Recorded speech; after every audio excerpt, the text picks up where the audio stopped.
Missing one bus saved my life. I saw my husband, the man I sacrificed 6 years of my career to support, hugging another woman. But the real shock was not the betrayal. It was realizing she was the key to a multi-million-dollar fraud scheme he was hiding. They thought I was just a housewife. They forgot what I used to be. My name is Eliza. I'm 36 years old, and until recently, I was a damn good risk analyst. Today, I was just a woman in a damp suit who had completely bombed a job interview. It was the first one I'd taken in 6 years, and the polite, empty, "we'll be in touch" echoed in my head as I watched the taillights of the L train disappear down the track. I'd missed it by seconds. Of course I had. The sky opened up then, a solid sheet of cold, gray Chicago rain, the kind that feels personal. I was downtown, miles from our Lincoln Park apartment, with a dead inside feeling that was becoming far too familiar. My umbrella was useless, an inverted skeleton of wire. Defeated, I gave up on hailing a cab in the deluge. I decided to cut through the Gold Coast, find a coffee shop, and pretend to be a person for an hour before going home to an empty house. Julian would be working late. He was always working late. I was slogging past the opulent, old money facades, my head down, when a sliver of color caught my eye.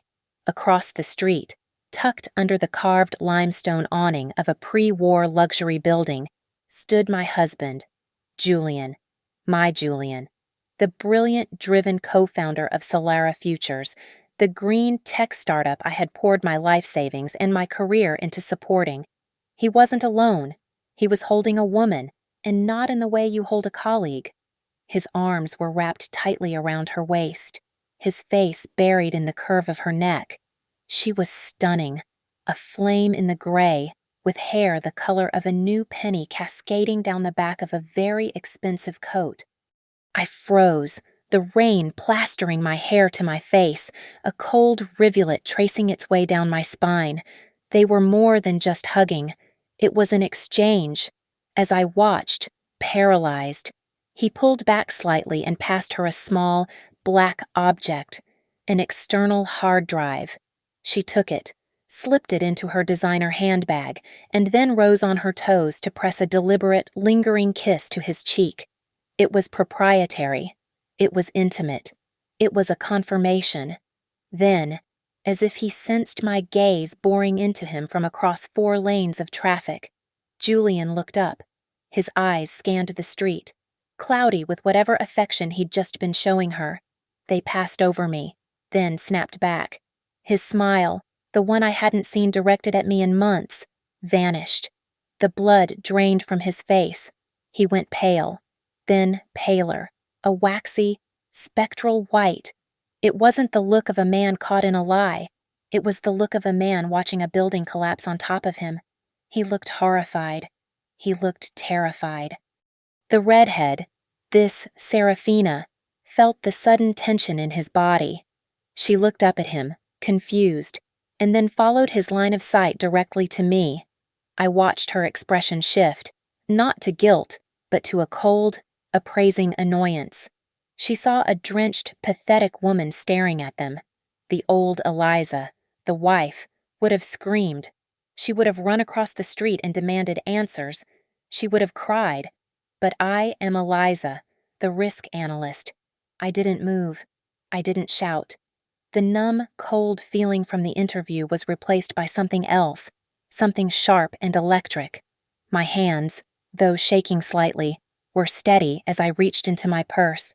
I pulled out my phone. I ignored the rain dripping from the screen.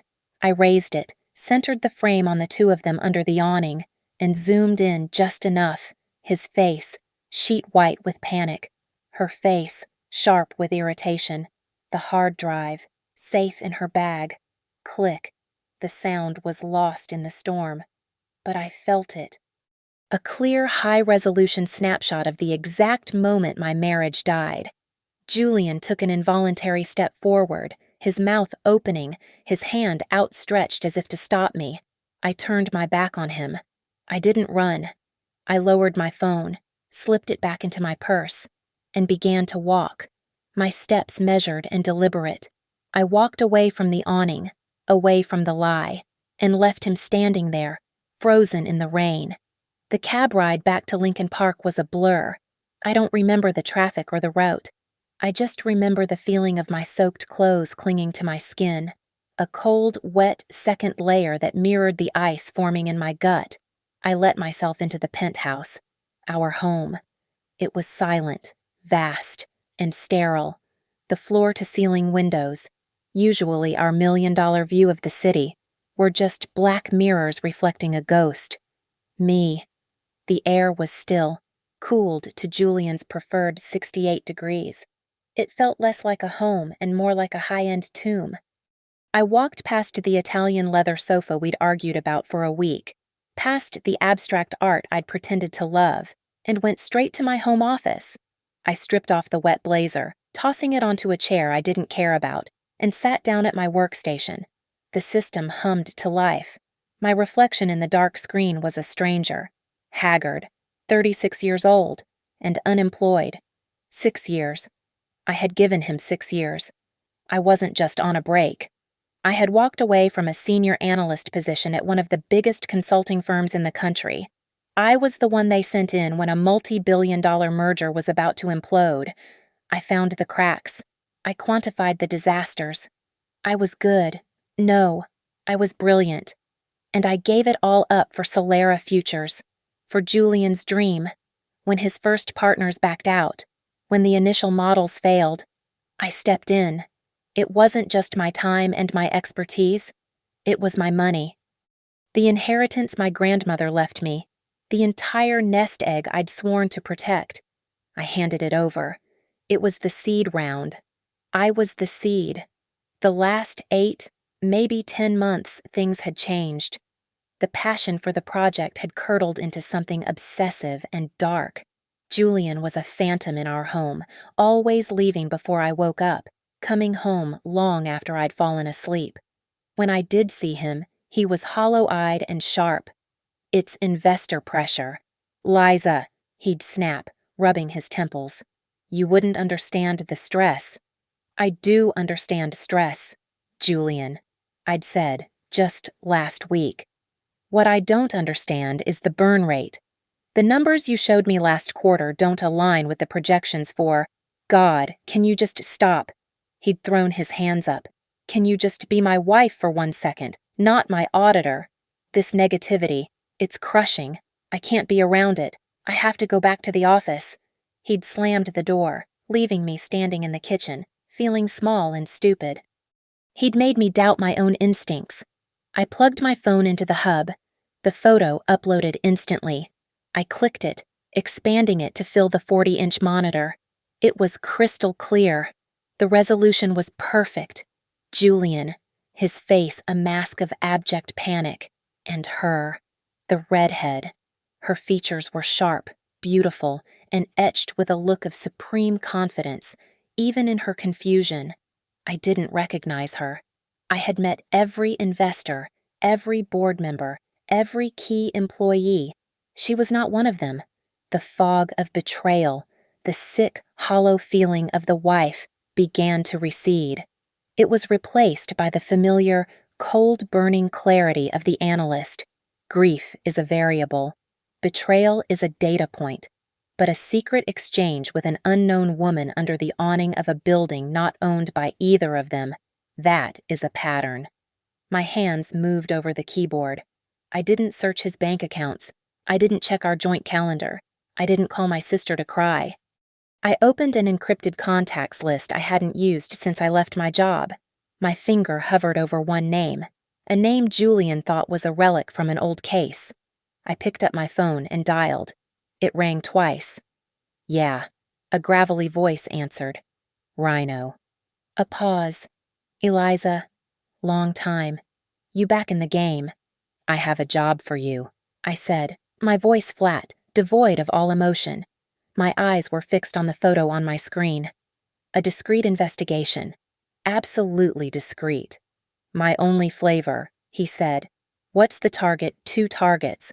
I'm sending you an image and an address. I want to know who she is. I want to know what that building is. I want to know everything. Got it, he said, The usual rates apply. I don't care about the rate, I said, staring at my husband's panicked face. I just want the data. I hung up. I transferred the photo and the address I'd mentally noted. Then, and only then, did I lean back in my chair. The ice in my gut was gone. It was replaced by fire. They forgot what I do for a living. Rhino doesn't waste time on pleasantries. He's a digital bloodhound, and I had just given him a fresh scent. He didn't ask why I was investigating my own husband. He just cashed the retainer and got to work. For 24 hours, the penthouse was silent. I didn't sleep. I sat in my office, drinking black coffee, the photo of Julian and the redhead burning on my monitor. I ran financial models in my head. I traced timelines. I tried to separate the emotional variable, the gut-wrenching betrayal, from the financial one, but the hard drive he passed her was the anomaly I couldn't place. It wasn't just an affair. Affairs don't typically involve the transfer of secured data. My phone buzzed on the desk just after 3 p.m. the next day. A new encrypted email. It was from Rhino. No, hello? Just a dossier. Subject Serafina Vance. I clicked it open. The woman from the rain stared back at me, this time in a professional headshot. She was smiling, predatory, and brilliant. The file was concise. Serafina Vance, 41 years old, Chief Executive Officer of the Vanguard Climate Fund. A cold, heavy weight settled in my stomach, far heavier than the initial shock of infidelity. The Vanguard Climate Fund, they weren't just an investor, they were the investor. They had led the Series A funding. They had poured, by my last count, north of $40 million into Solera futures. They were the investor pressure Julian kept complaining about. My mind raced. Julian wasn't just cheating on me. He was sleeping with his primary investor, the woman who held the entire fate of his company, our company, in her hands. The power dynamic was so skewed it was sickening. Was this a romance, or was it leverage? The second file from Rhino opened. It was about the building, the Gold Coast property. As I suspected, it wasn't her private residence. It was a corporate lease. An apartment rented 3 months prior, paid for by a shell corporation. Rhino had unraveled the shell in 2 hours. The payments led back to a discretionary acquisitions fund. A discretionary fund belonging to Solera Futures. I had to read that twice. The apartment, the safe house for their affair, was being paid for by the company, my inheritance, my money. I felt a sudden violent urge to be sick, the audacity, the sheer, unfathomable arrogance. I was staring at the line item on the screen when I heard the key in the front door. Julian. I hadn't seen him since I walked away in the rain. He hadn't come home last night.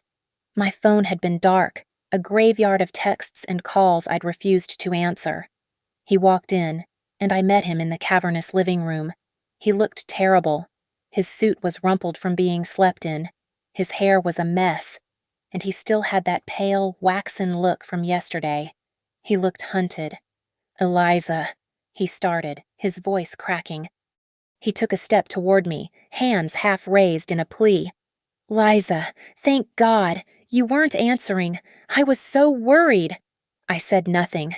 I just stood there, my arms crossed, letting the silence fill the space between us. "Look," he sighed, running a hand through his hair. "What you saw yesterday. You don't understand." "Then explain it to me," I said. My voice was low, flat, colder than the air in the room. "It was a mistake, okay, a stupid, terrible mistake." He tried to get closer, but I took a sharp step back. He flinched. She's Serafina. She's from Vanguard. You know the pressure I've been under. She's crucial to the company. Eliza, she corners you. She's intense. I was weak. I was pressured. It happened. It means nothing. The lies, they were so easy, so practiced. He was trying to frame himself as the victim. He was trying to manage me. It means nothing. I asked. Nothing. I swear. It's the company. It's all just tied up with the company. "So, you're sleeping with Serafina Vance," I stated. It wasn't a question. His face crumpled. He was about to deny it, to obfuscate, but he saw the look in my eyes. The analyst, the one who already had the answer. Yes, he whispered. A confession. But, Eliza, I can fix this. We can fix this.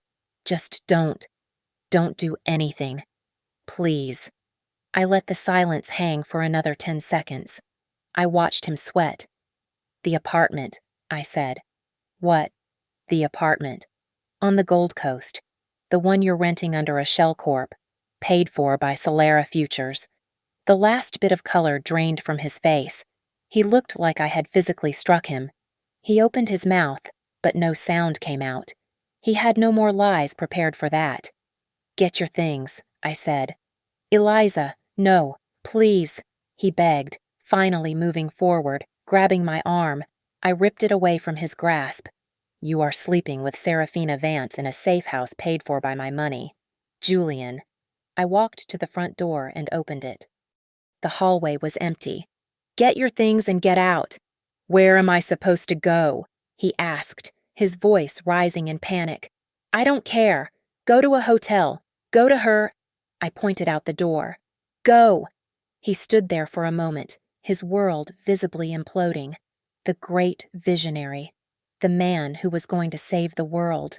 He looked small, pathetic. He finally grabbed his briefcase from the floor, his eyes filled with a mixture of hatred and desperation, and walked out. The door clicked shut. I locked the deadbolt, and I walked back to my computer. Phase 1 was complete. Phase 2 was just beginning. I pulled up my encrypted chat with Rhino. He's out, I typed.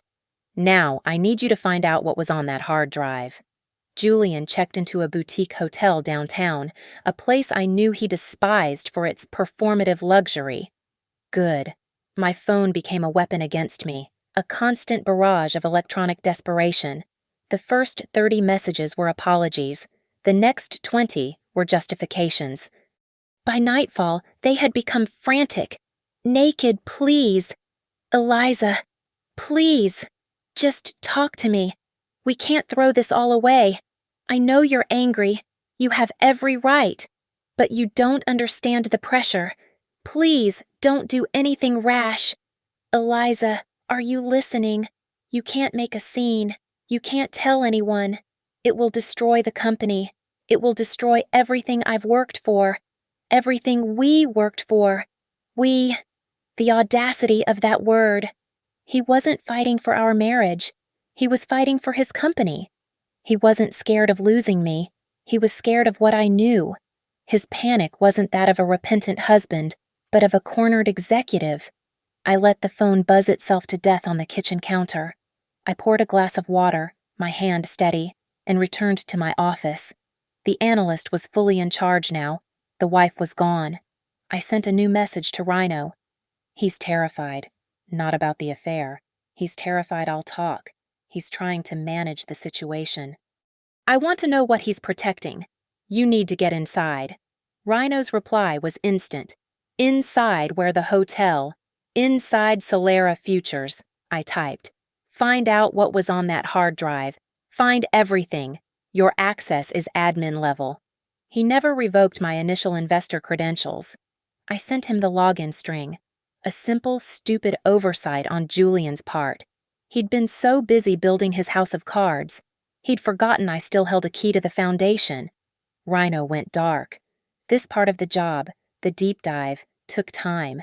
It wasn't about surface-level searches. It was about navigating corporate servers, bypassing internal firewalls, and, most importantly, not tripping any alarms. It was what Rhino did best. He was a digital ghost. I waited. The hours ticked by. I didn't sleep. I didn't eat. I just watched the city lights flicker, my mind a cold engine processing variables. The affair, the investor, the safe house, the hard drive, the panic. At 4:02 in the morning, my secure terminal chimed. A new file had arrived. It wasn't a dossier. It was a single, compressed folder. The title was Project Persephone Raw. I opened it, and the floor fell out from under me. It wasn't a financial report. It was lab data. Hundreds of video files, spreadsheets, and internal test logs. The first video I clicked showed a battery prototype, the revolutionary core that was supposed to power Solara Futures. It was wired up to a monitoring station. I watched as an engineer in a lab coat someone I didn't recognize initiated a charge cycle. For 30 seconds, the numbers climbed. Then, a wisp of smoke. The numbers on the monitor went insane, and the prototype physically sparked. A small, pathetic pop as it shorted out. The video file was dated 3 days ago. I clicked another, and another, and another. It was all the same. Prototypes failing. Batteries overheating. Energy density readings that were a fraction, maybe 10% of what Julian had claimed in his last investor presentation. The technology was a ghost. It didn't work. It had never worked. Then I saw Rhino's note at the bottom of the email. Check the sister folder. Project, Persephone, Final Vanguard. I navigated to the directory. There it was. A second folder, hidden, but accessible with my credentials. It contained a parallel set of files, the same test dates, the same experiment numbers, but the data was perfect. The spreadsheets showed flawless charge cycles. The video files had been skillfully edited, cutting off seconds before the failures. The reports were glowing, filled with technical jargon I myself had helped Julian craft, all describing a product that did not exist. Solara Futures was a lie. Julian hadn't just exaggerated his success. He had invented it. He had fabricated his entire company from top to bottom. And Serafina. She wasn't just his lover. She was the CEO of the fund. She would have had access, or at least the right to demand access, to this data. They weren't just having an affair. They were partners. They were running a massive, multi-million-dollar scam, using the Vanguard Climate Fund as their personal piggy bank, defrauding every other investor who had put their trust and their money into a green future. The hard drive. My God! The hard drive he'd given her in the rain. It must have been the final package. The clean data for the next round of funding. The Series B. The one that was supposed to value the company at $500 million. This was no longer about infidelity. This was grand larceny. This was wire fraud. This was a criminal conspiracy. And I, Eliza, the first investor, the seed, was the one who had made it all possible. I stood in the dark, my monitors casting a cold blue light over the office. The two folders, raw and final, were a digital monument to the complete implosion of my life. My husband was a criminal. My money was gone. My entire life for the past 6 years had been built on a foundation of fabricated data. I felt a dizzying, hollow sickness. This was so much bigger than an affair, so much bigger than a failed startup. This was felony wire fraud. This was conspiracy. This was prison time. I, his wife, his first investor, was now an unwitting accomplice to a multi-million-dollar scam. My brain, the analytical tool I had always trusted, was spinning, unable to find a foothold. Just as I was trying to calculate the sheer number of laws they had broken, my secure line began to ring. Not a text. A direct voice call. Rhino. He never called. Calling was a risk.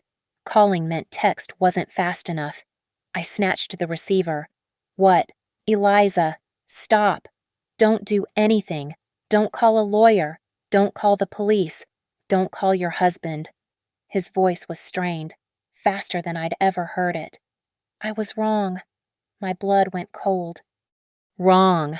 How can you be wrong? Rhino. It's all there. The fake data. The real data. They're partners. They're no, he said. And the word was sharp. That's the mistake. That's what I thought, too. But it's not right. He's not her partner. Eliza. He's her prisoner.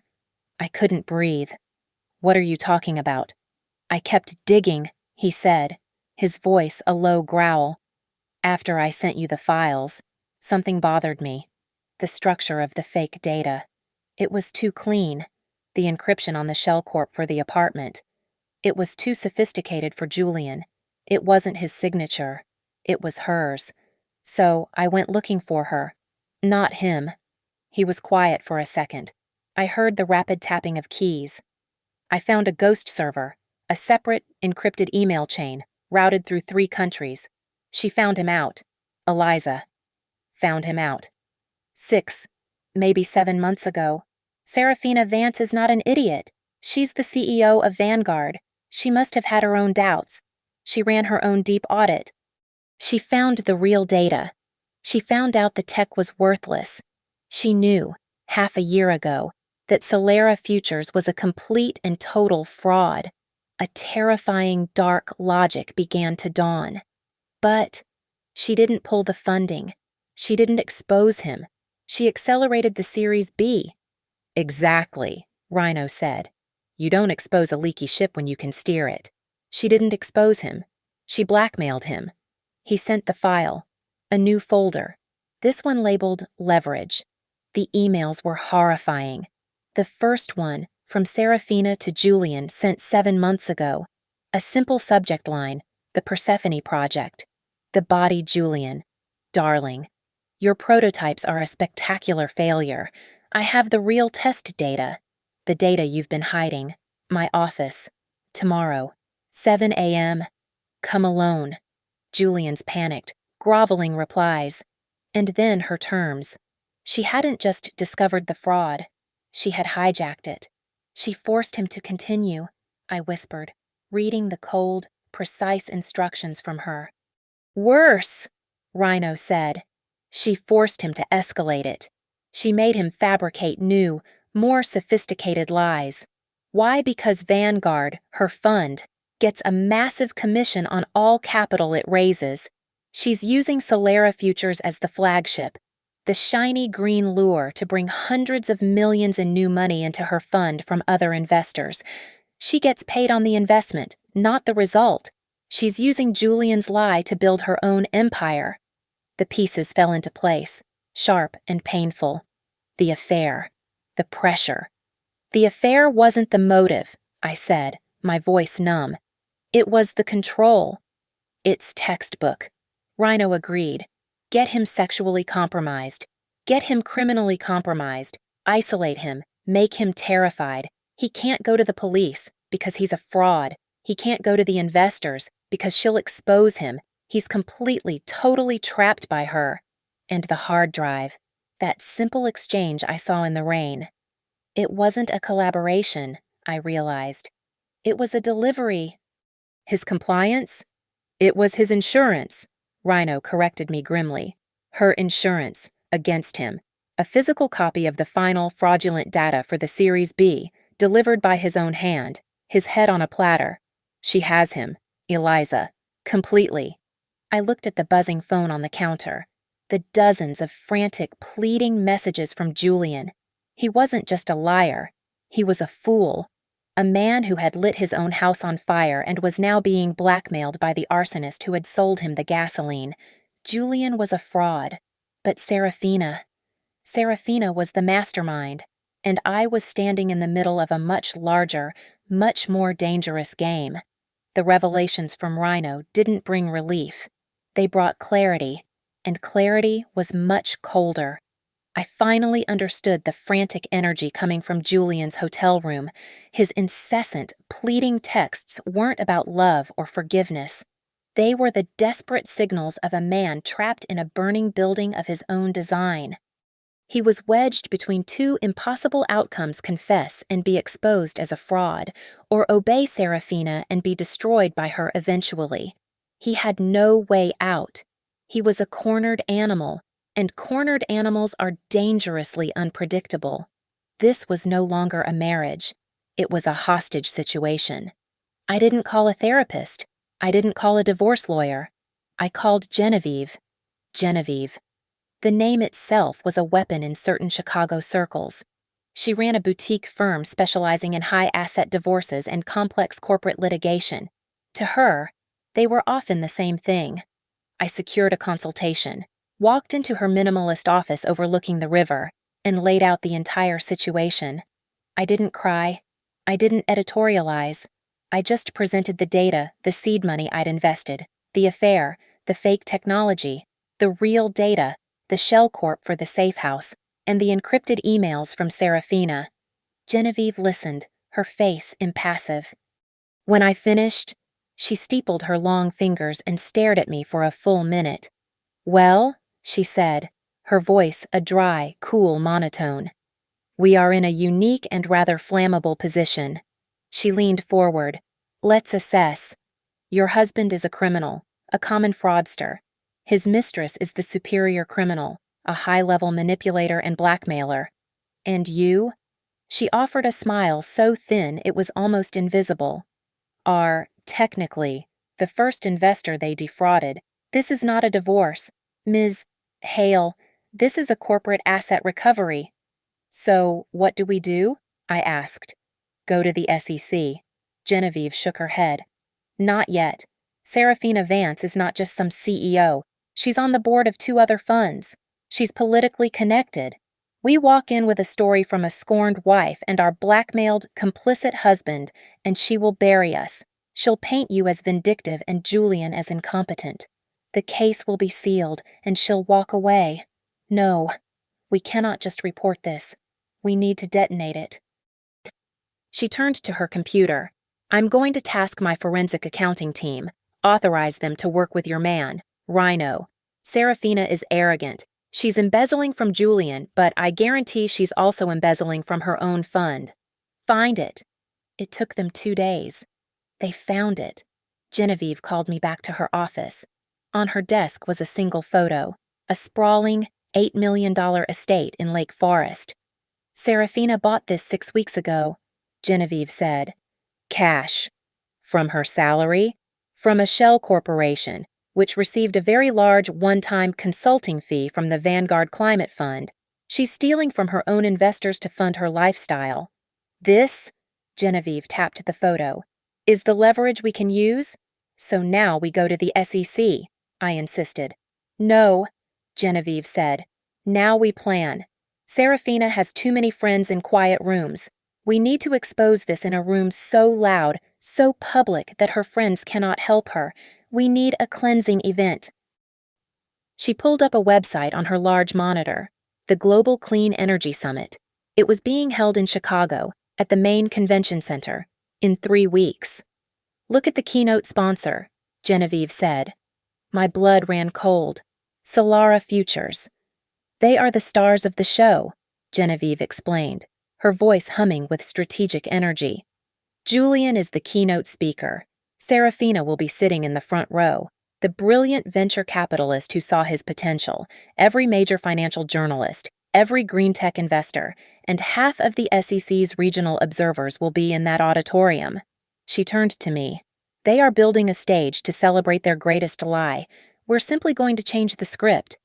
For the first time in 3 days, I was the one to reach out. I sent Julian a simple text. "The coffee shop across from your hotel. 1 hour. Come alone." He was there in 30 minutes, sitting at a small table by the window, a picture of complete disintegration. He was gaunt, his eyes bloodshot and darting. He was wearing the same suit he'd left the penthouse in, now hopelessly creased. He looked like a man who had been running from a predator for days, only to find it sitting calmly at a table, waiting for him. I sat down, and he flinched. A waitress came over. I ordered a black coffee. Julian just stared at me. "Eliza," he whispered. His voice was sandpaper. "Thank you for coming. I can't. This is all a nightmare." I let him see the pain in my face. It was genuine.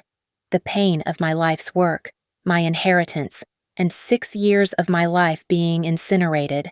He, of course, mistook it for the pain of a heartbroken wife. "I can't live like this, Julian," I said, my voice quiet, just barely trembling. I was the risk analyst, but I was also a woman who had watched him lie for months. I knew which buttons to press. I can't be the stupid, blind wife." You're not stupid, Liza, he said, reaching across the table. I let him take my hand. His was clammy and shaking. I was weak. She's a monster. I know, I said. He froze. You know. I know everything. It was just a mistake, I swear. It meant nothing. I cut him off, my voice still quiet, but now edged with steel. No, Julian. I don't mean the affair. I don't care about the affair. He looked utterly lost. What? I know about the technology. I leaned in, my voice dropping so only he could hear. I know about Project Persephone. I know the prototypes are failing. I know the data is fake. The color didn't drain from his face. There was no color left to drain. He went perfectly, utterly still. He looked like a statue of a dead man.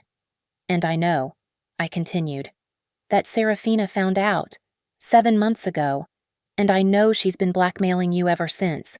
The hard drive in the rain, the safe house, the Series B funding. I know all of it. He didn't try to lie. He couldn't.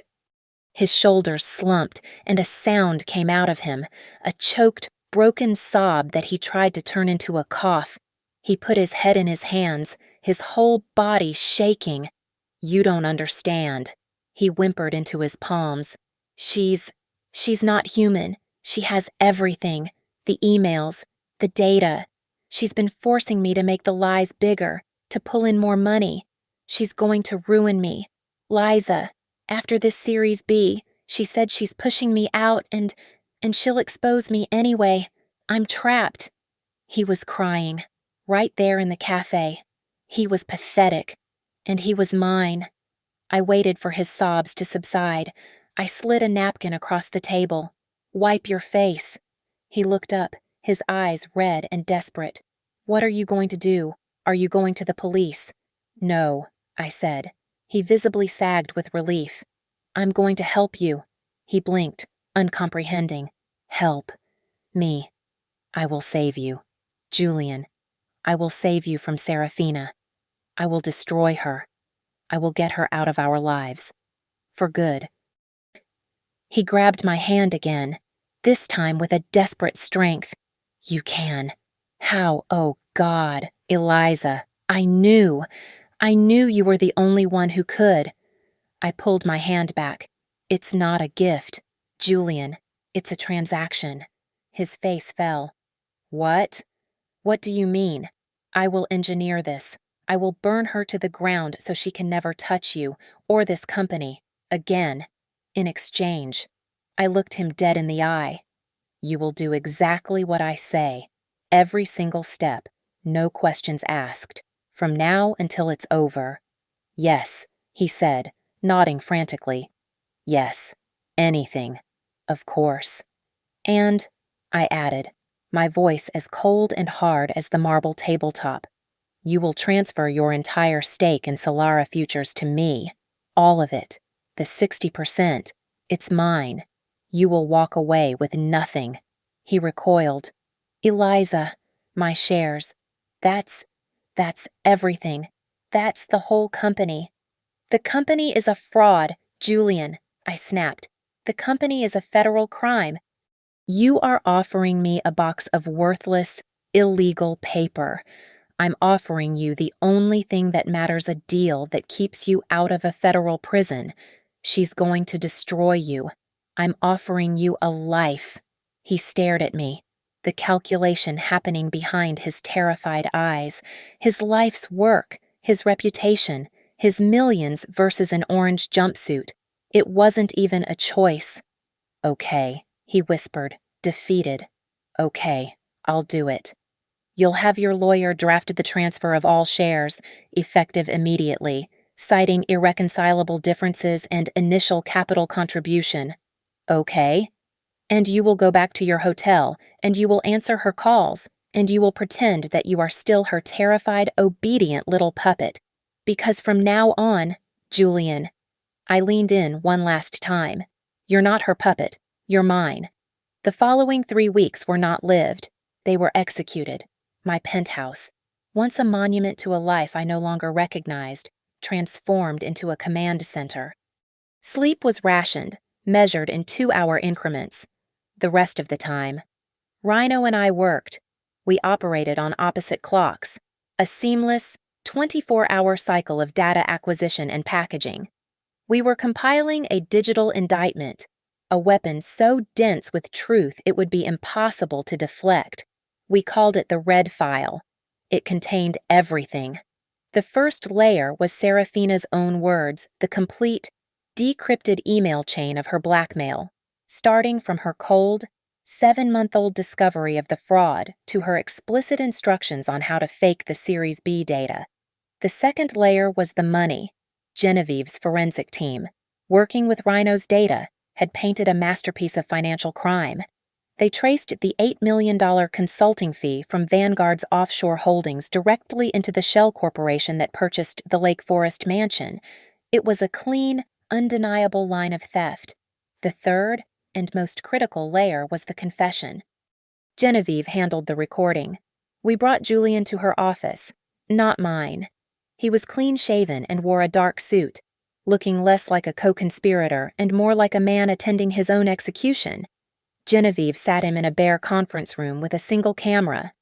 "For the record, Mr. Hale, you are here of your own free will to provide a statement regarding the activities at Solera Futures." He nodded, a jerky, terrified motion. For 2 hours, Genevieve calmly, brutally, had him narrate the entire conspiracy. He detailed the initial desperate fabrication of data when his technology failed. He pinpointed the exact date Serafina confronted him. He explained, in agonizing detail, how she used the affair as a tool of control and how she systematically forced him to escalate the fraud to feed her own fund. It was a complete, verifiable confession, and it was the insurance policy for our entire plan. "There's a hole," I told Rhino, a week into the planning. "The financials. The books at Solera Futures. Julian could fake the tech data, but to pass an audit for the Series B, he'd need to fake the revenue, the expenditures. He couldn't do that alone." Rhino was silent for 30 seconds.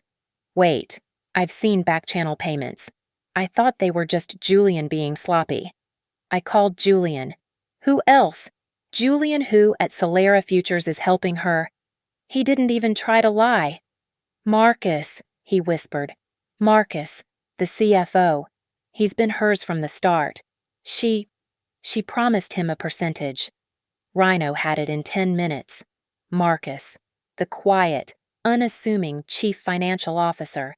He wasn't just helping Serafina, he was her primary agent, actively cooking the books from the inside, routing payments, and preparing the fraudulent financial reports. We found the wire transfers from Serafina's Shell Corp to an account in Marcus's name. He wasn't a victim. He was a paid co-conspirator. His file went into the indictment. The plan was finalized. The Global Clean Energy Summit was the stage. Julian was the lead actor. "The keynote is at 10 a.m., Genevieve said, looking at the three of us in her office.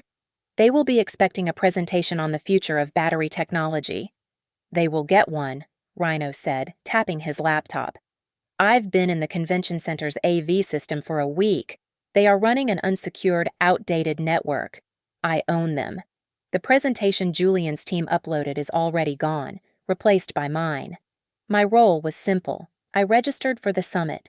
My badge was legitimate Eliza Hale, founding shareholder.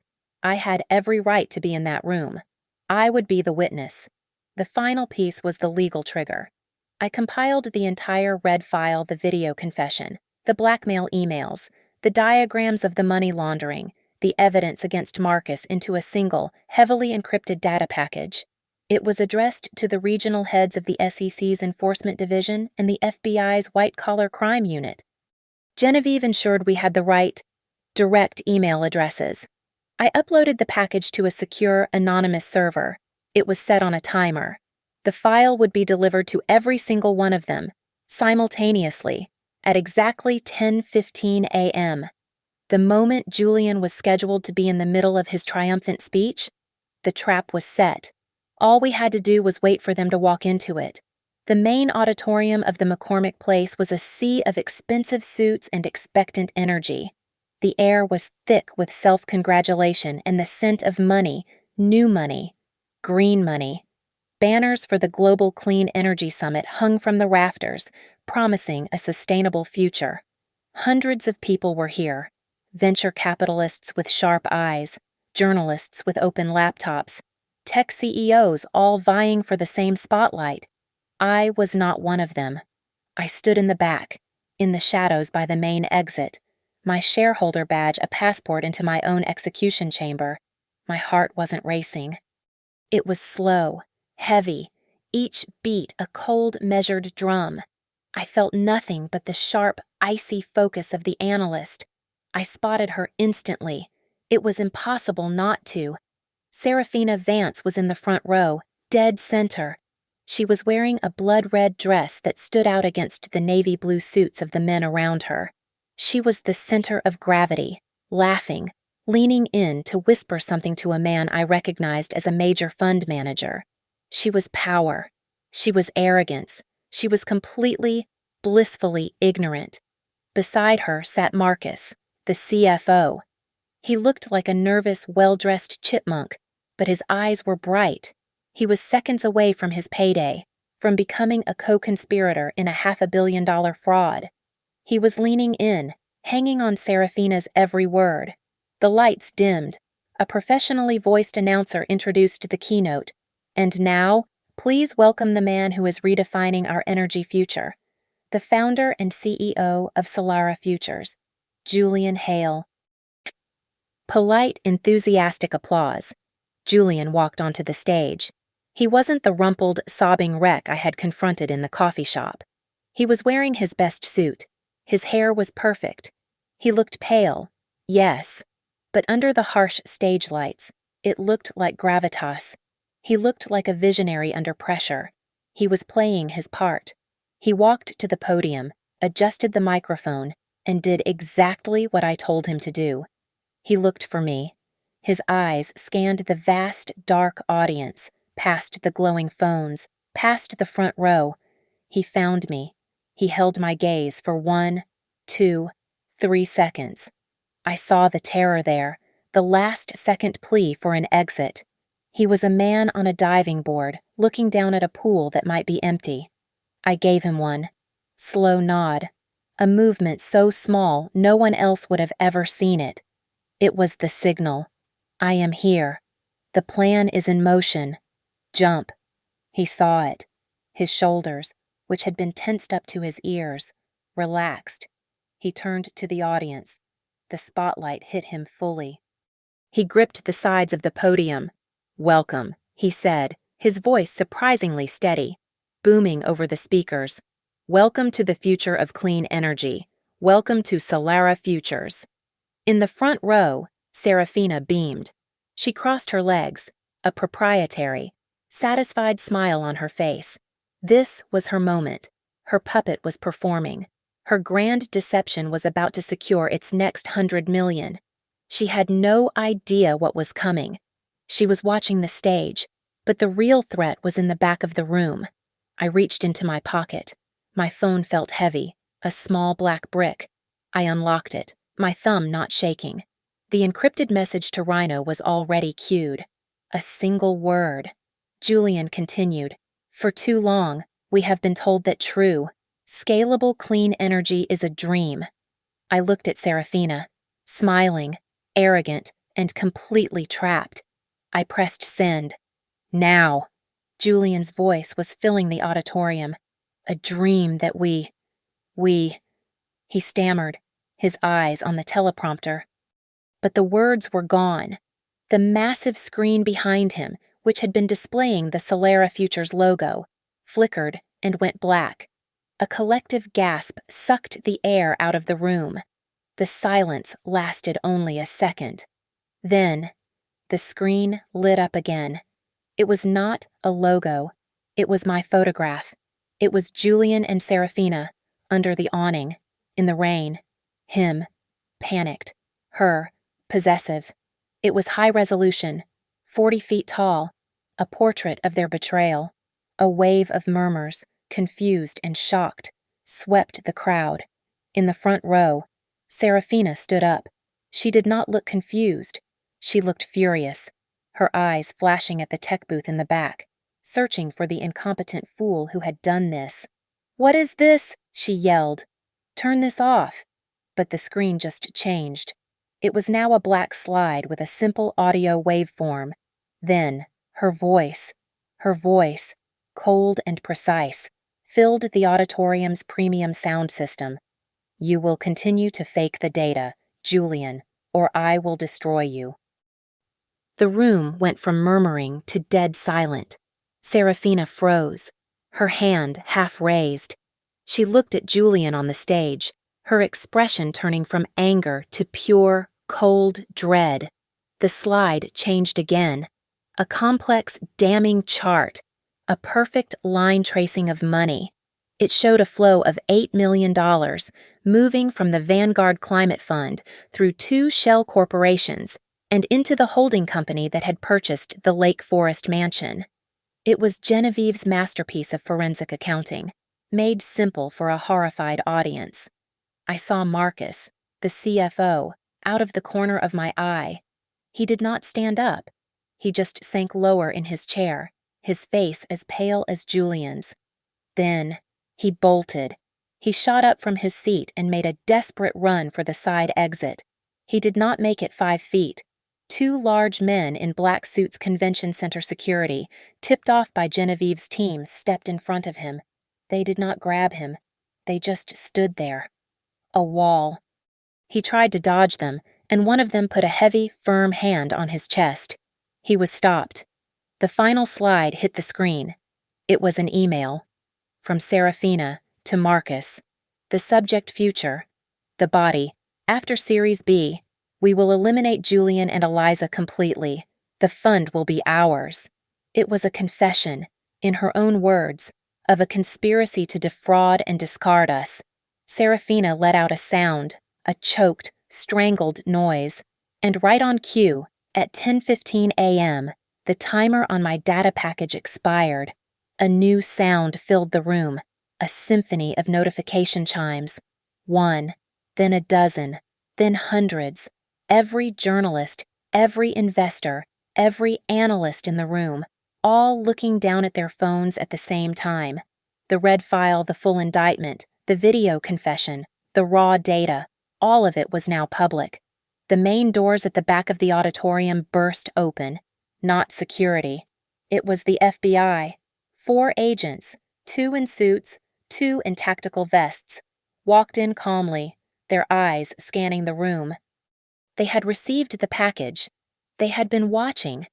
They walked down the center aisle, past the stunned, silent rows of investors. They walked directly to the front row.